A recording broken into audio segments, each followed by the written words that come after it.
Chapter 3. The engineer, the meshes of the net having given way, had been carried off by a wave.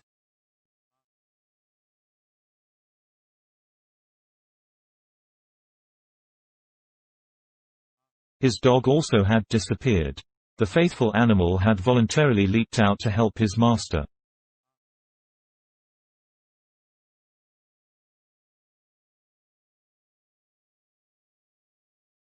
"Forward!" cried the reporter, and all four, Spilett, Herbert, Pencroft, and Neb, forgetting their fatigue, began the search.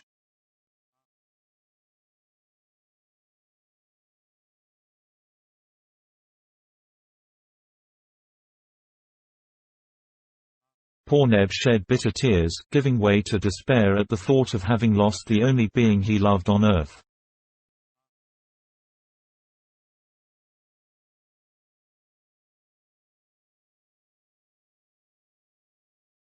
Only 2 minutes had passed from the time when Cyrus Harding disappeared to the moment when his companions set foot on the ground.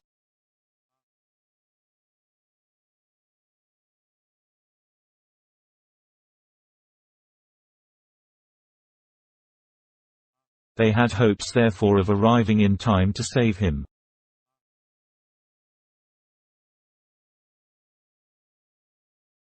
"Let us look for him. Let us look for him," cried Neb.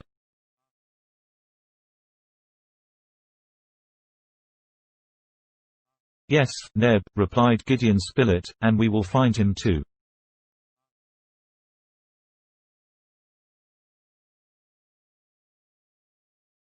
"Living, I trust." "Still living."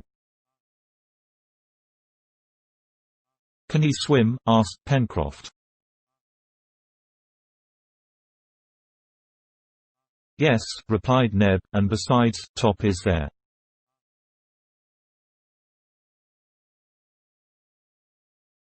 The sailor, observing the heavy surf on the shore, shook his head.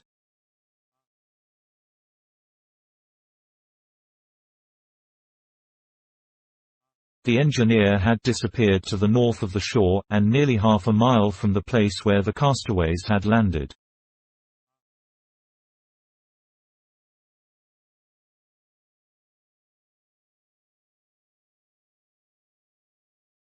The nearest point of the beach he could reach was thus fully that distance off.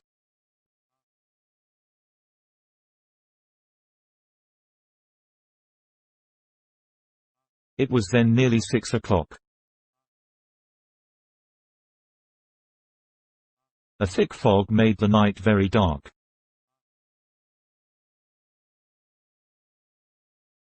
The castaways proceeded toward the north of the land on which chance had thrown them, an unknown region, the geographical situation of which they could not even guess.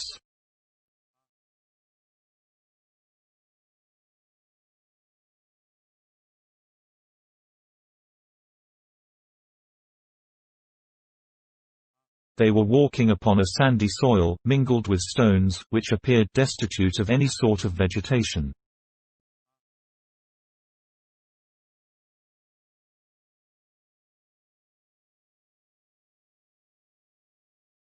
The ground, very unequal and rough, was in some places perfectly riddled with holes, making walking extremely painful.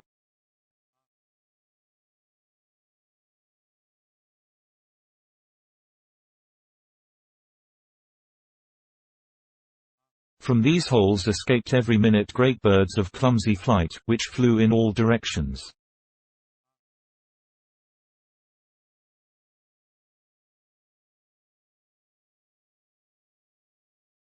Others, more active, rose in flocks and passed in clouds over their heads.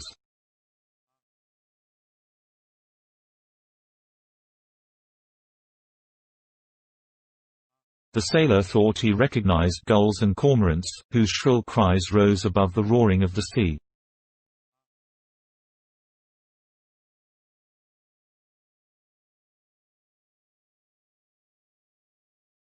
From time to time the castaways stopped and shouted, then listened for some response from the ocean, for they thought that if the engineer had landed, and they had been near to the place, they would have heard the barking of the dog Top, even should Harding himself have been unable to give any sign of existence.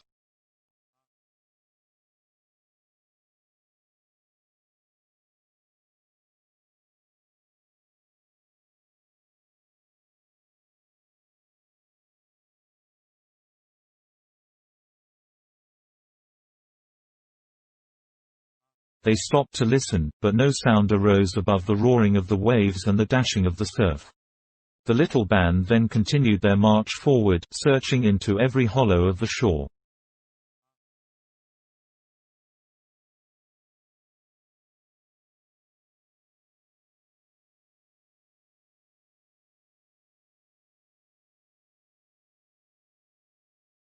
After walking for 20 minutes, the four castaways were suddenly brought to a standstill by the sight of foaming billows close to their feet.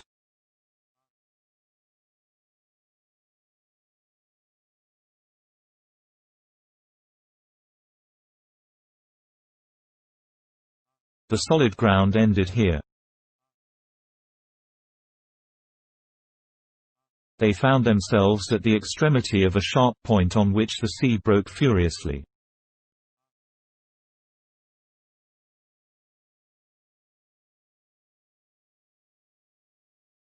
"It is a promontory," said the sailor. "We must retrace our steps, holding towards the right, and we shall thus gain the mainland."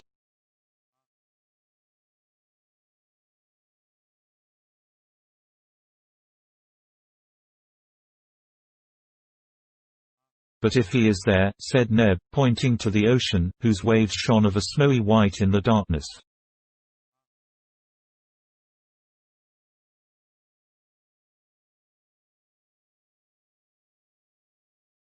"Well, let us call again," and all uniting their voices, they gave a vigorous shout, but there came no reply.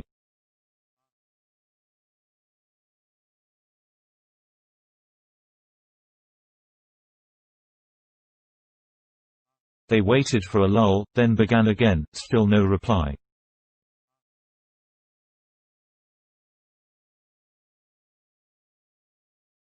The castaways accordingly returned, following the opposite side of the promontory, over a soil equally sandy and rugged.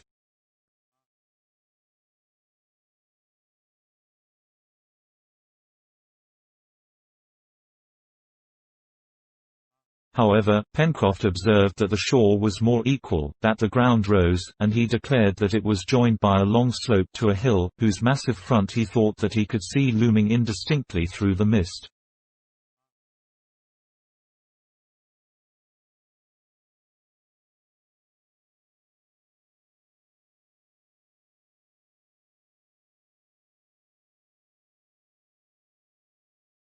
The birds were less numerous on this part of the shore, the sea was also less tumultuous, and they observed that the agitation of the waves was diminished.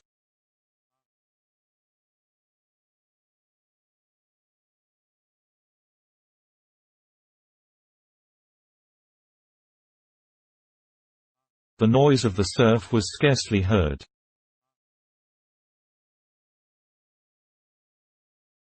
This side of the promontory evidently formed a semicircular bay, which the sharp point sheltered from the breakers of the open sea.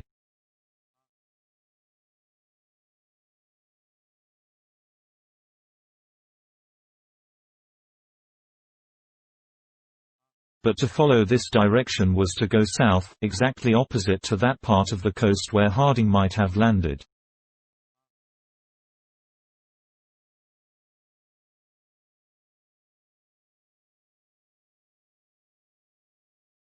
After a walk of a mile and a half, the shore presented no curve which would permit them to return to the north.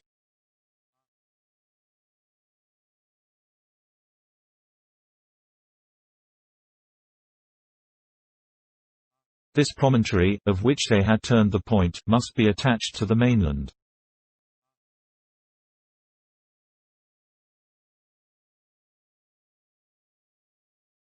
The castaways, although their strength was nearly exhausted, still marched courageously forward, hoping every moment to meet with a sudden angle which would set them in the first direction.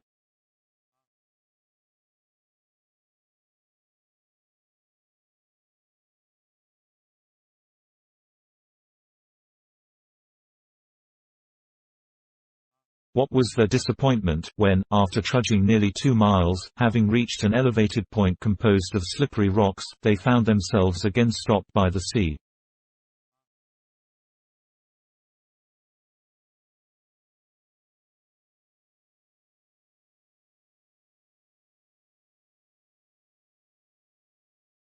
"We are on an islet," said Pencroft, "and we have surveyed it from one extremity to the other."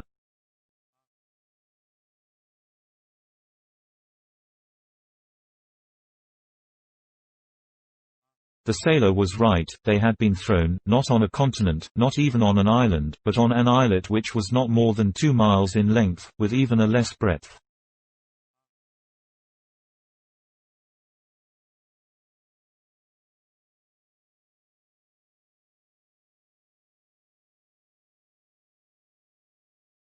Was this barren spot the desolate refuge of sea-birds, strewn with stones and destitute of vegetation, attached to a more important archipelago?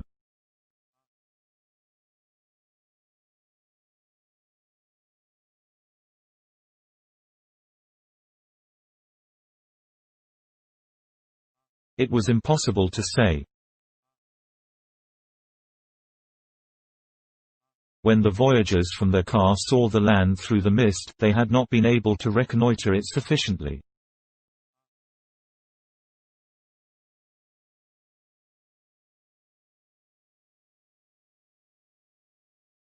However, Pencroft, accustomed with his sailor eyes to piece through the gloom, was almost certain that he could clearly distinguish in the west confused masses which indicated an elevated coast.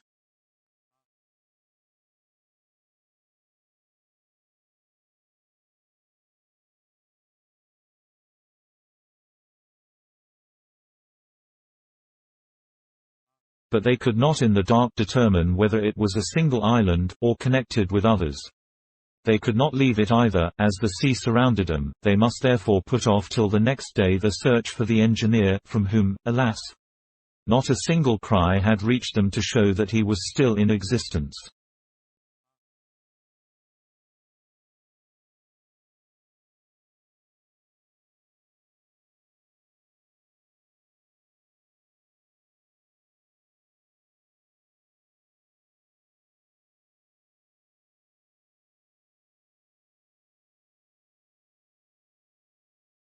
"The silence of our friend proves nothing," said the reporter.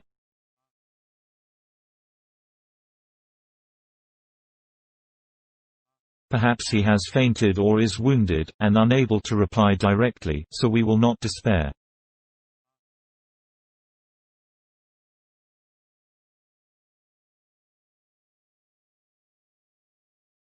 The reporter then proposed to light a fire on a point of the islet, which would serve as a signal to the engineer.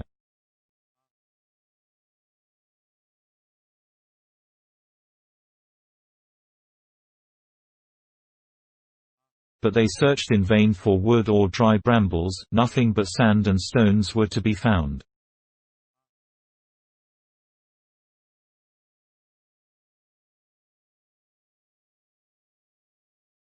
The grief of Neb and his companions, who were all strongly attached to the intrepid Harding, can be better pictured than described.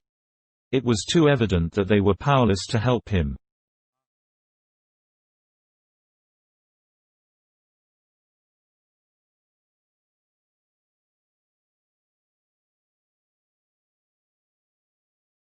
They must wait with what patience they could for daylight.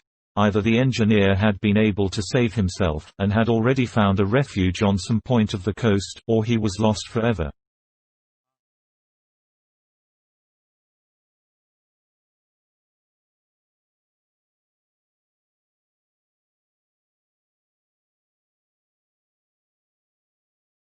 The long and painful hours passed by.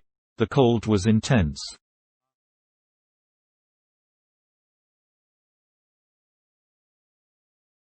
The castaways suffered cruelly, but they scarcely perceived it.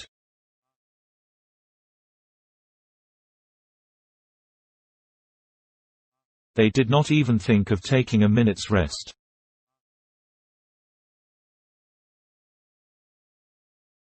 Forgetting everything but their chief, hoping or wishing to hope on, they continued to walk up and down on this sterile spot, always returning to its northern point, where they could approach nearest to the scene of the catastrophe.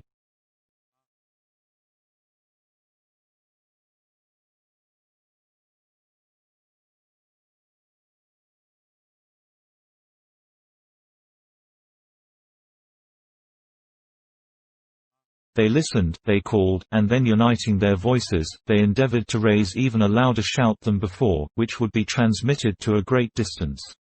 The wind had now fallen almost to a calm, and the noise of the sea began also to subside.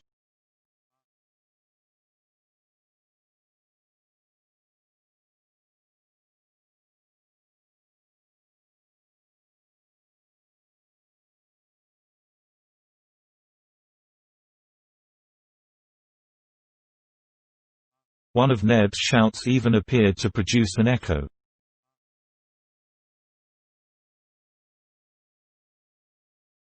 Herbert directed Pencroft's attention to it, adding, "That proves that there is a coast to the west, at no great distance."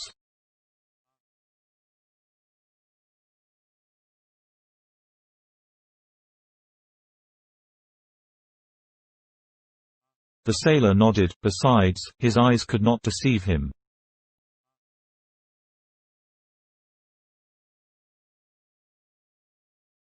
If he had discovered land, however indistinct it might appear, land was sure to be there.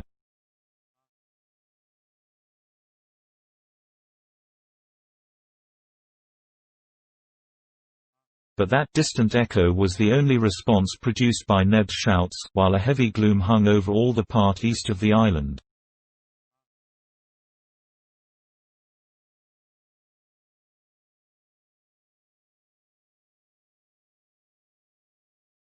Meanwhile, the sky was clearing little by little.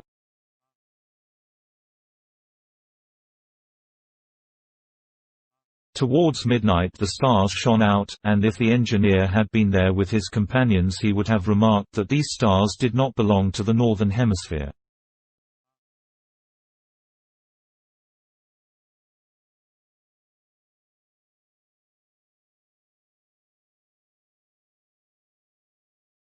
The polar star was not visible, the constellations were not those which they had been accustomed to see in the United States, the Southern Cross glittered brightly in the sky.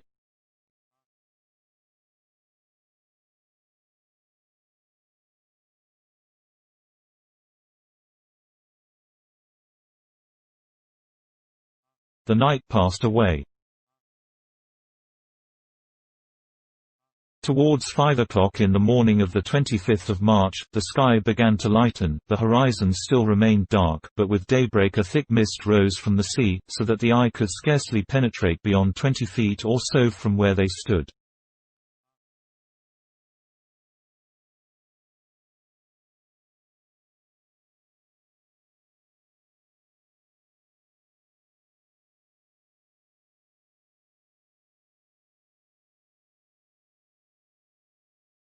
At length the fog gradually unrolled itself in great heavily moving waves.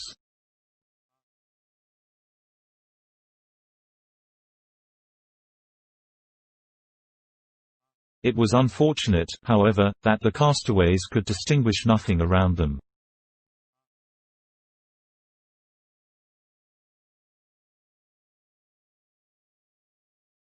While the gaze of the reporter and Neb were cast upon the ocean, the sailor and Herbert looked eagerly for the coast in the west.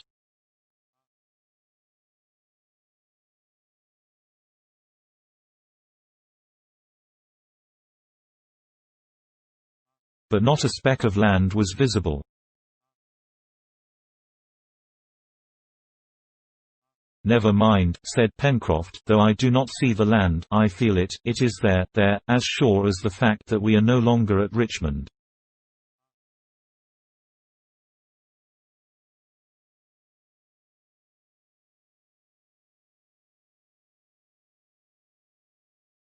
But the fog was not long in rising.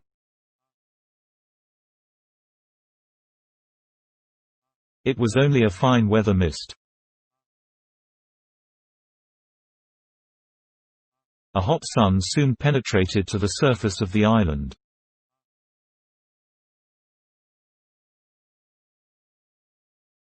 About 6:30, 3/4 of an hour after sunrise, the mist became more transparent.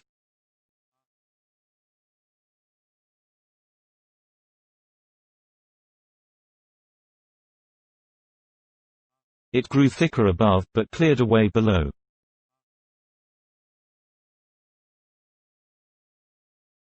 Soon the isle appeared as if it had descended from a cloud, then the sea showed itself around them, spreading far away towards the east, but bounded on the west by an abrupt and precipitous coast.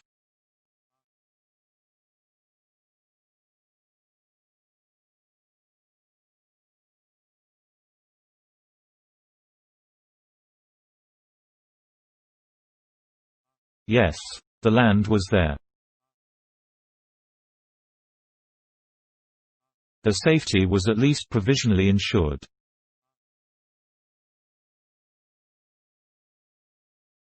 The islet and the coast were separated by a channel about half a mile in breadth, through which rushed an extremely rapid current.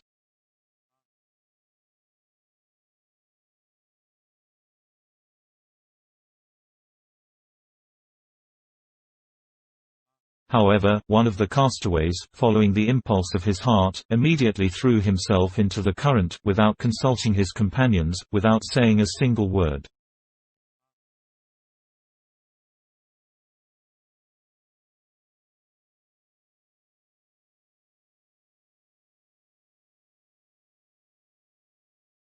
It was Neb.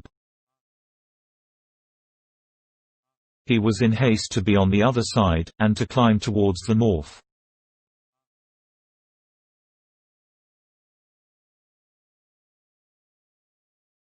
It had been impossible to hold him back.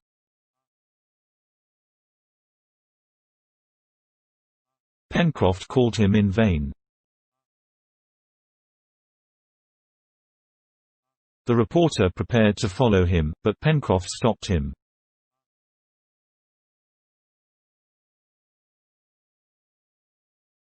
"Do you want to cross the channel?" he asked.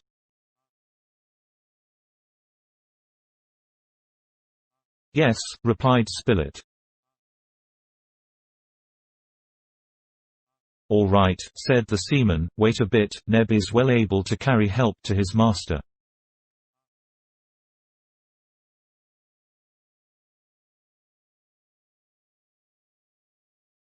"If we venture into the channel, we risk being carried into the open sea by the current, which is running very strong, but, if I'm not wrong, it is ebbing."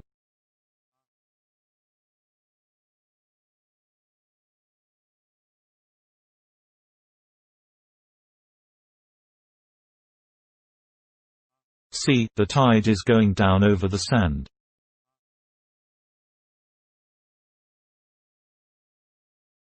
"Let us have patience, and at low water it is possible we may find a fordable passage."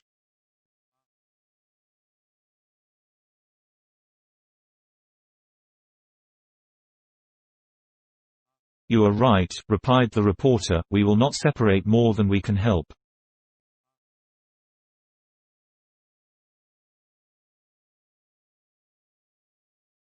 During this time Neb was struggling vigorously against the current. He was crossing in an oblique direction.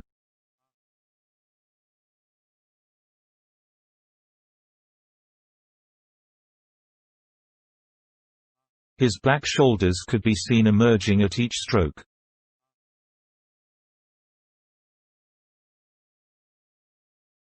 He was carried down very quickly, but he also made way towards the shore.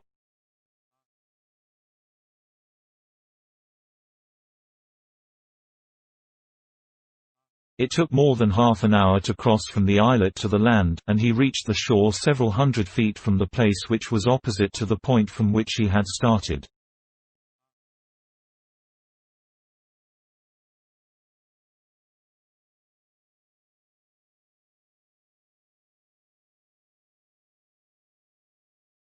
Landing at the foot of a high wall of granite, he shook himself vigorously, and then, setting off running, soon disappeared behind a rocky point, which projected to nearly the height of the northern extremity of the islet.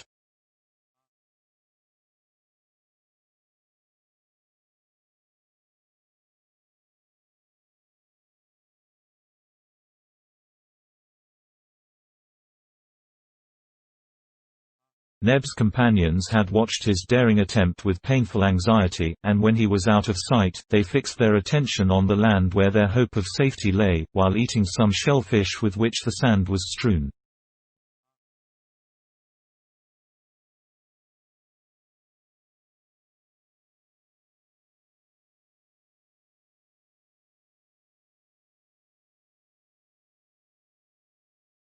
It was a wretched repast, but still it was better than nothing.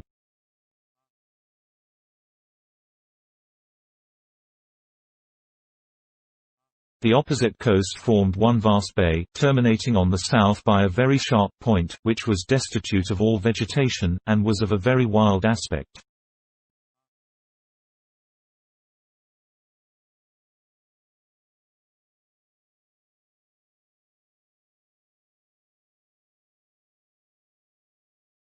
This point abutted on the shore in a grotesque outline of high granite rocks.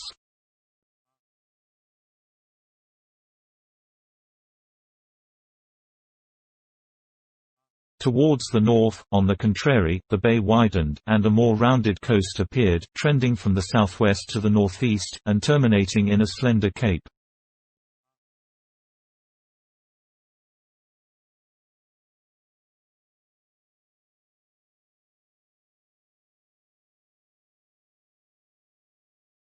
The distance between these two extremities, which made the bow of the bay, was about 8 miles.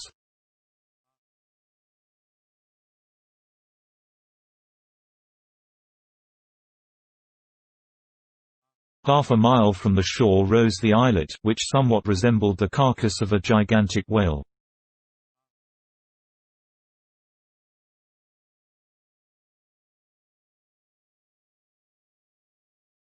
Its extreme breadth was not more than 1/4 of a mile.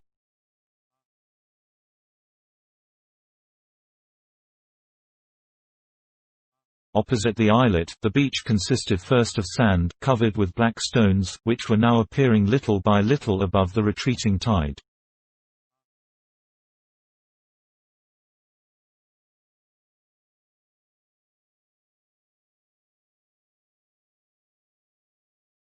The second level was separated by a perpendicular granite cliff, terminated at the top by an unequal edge at a height of at least 300 feet.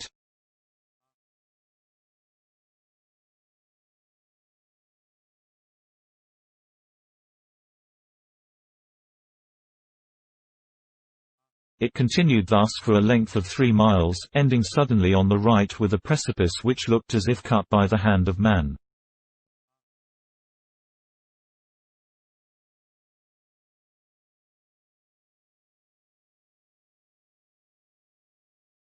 On the left, above the promontory, this irregular and jagged cliff descended by a long slope of conglomerated rocks till it mingled with the ground of the southern point.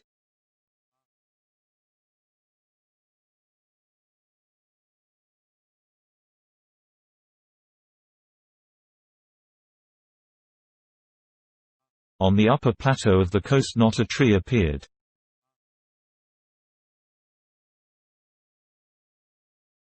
It was a flat tableland like that above Cape Town at the Cape of Good Hope, but of reduced proportions, at least so it appeared seen from the islet.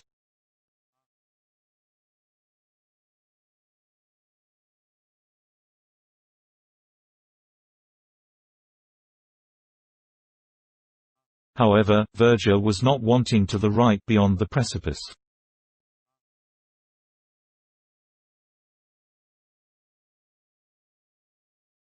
This verdure relieved the eye, so long wearied by the continued ranges of granite.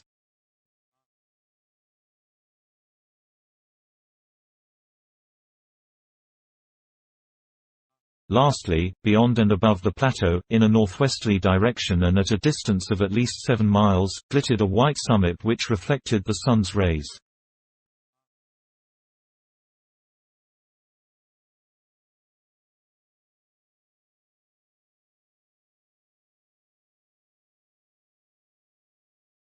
It was that of a lofty mountain, capped with snow.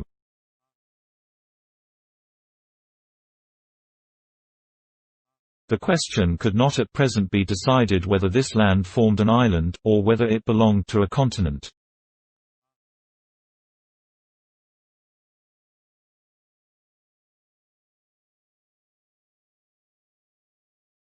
But on beholding the convulsed masses heaped up on the left, no geologist would have hesitated to give them a volcanic origin, for they were unquestionably the work of subterranean convulsions.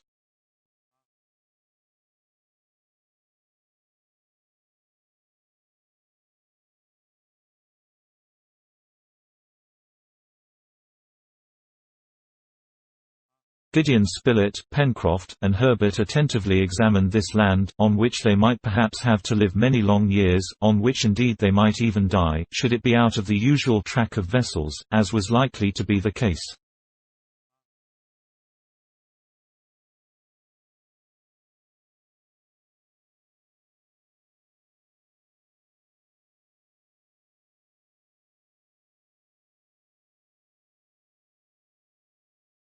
"Well," asked Herbert, "what do you say, Pencroft?"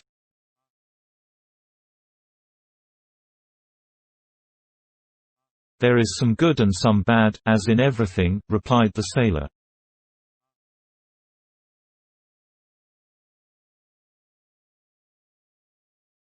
"We shall see. But now the ebb is evidently making.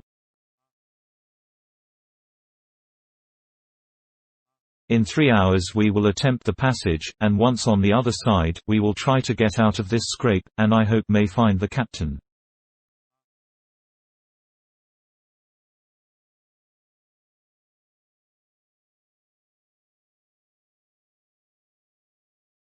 Pencroft was not wrong in his anticipations.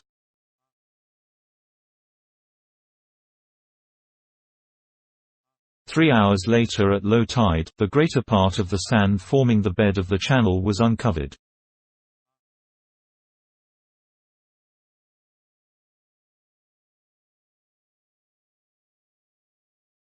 Between the islet and the coast there only remained a narrow channel which would no doubt be easy to cross.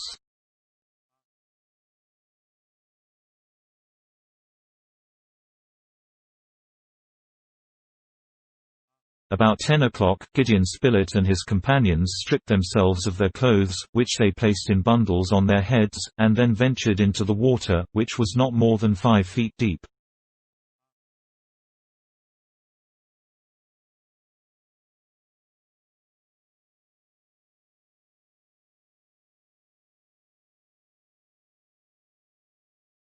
Herbert, for whom it was too deep, swam like a fish, and got through capitally.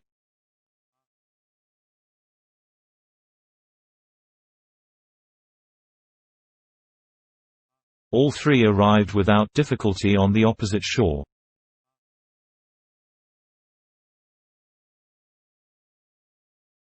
Quickly drying themselves in the sun, they put on their clothes, which they had preserved from contact with the water, and Saturday down to take counsel together what to do next.